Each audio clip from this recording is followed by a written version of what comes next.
गणेश पञ्चरत्नस्तोत्रम् मुदाकरात्तमोदकं सदा विमुक्तिसाधकं कलाधरावतंसकं विलासिलोकरञ्जकम् अनायकैकनायकं विनाशिते भदैत्यकम्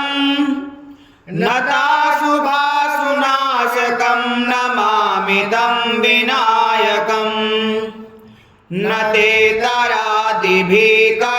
नवोदितार्कभास्वरम् न मत्सुरारिनिर्जरं नतादिकापदुद्धरम्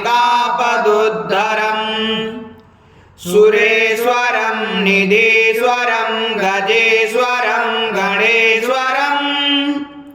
महेश्वरं तमाश्रये परात्परं निरन्तरम्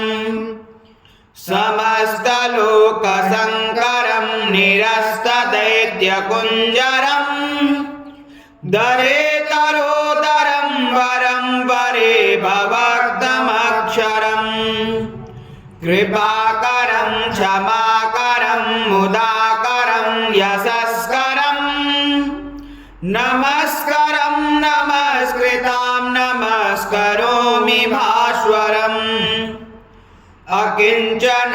अकिञ्चनार्तिमार्जनं चिरन्तनोक्तिभाजनं पुरारिपूर्वनन्दनं सुरारिगर्वचर्वणम् प्रपञ्चनाशभीषणं धनञ्जयादिभूषणं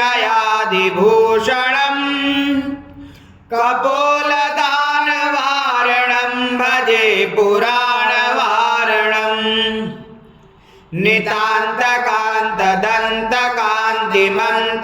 नितान्तकान्तदन्तकान्तिमन्तकान्तकात्मज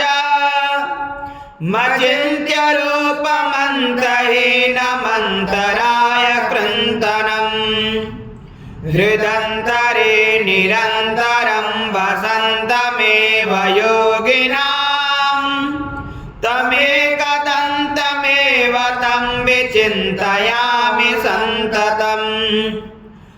महागणेश पञ्चरत्नमादरेण योन्वहं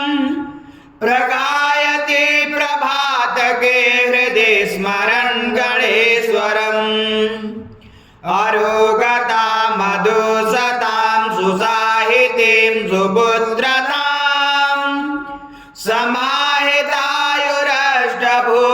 समाहितायुरष्टभूतिमभ्युपैति सोचिरात् समाहितायुरष्टभूतिमभ्युपैति सोचिरात्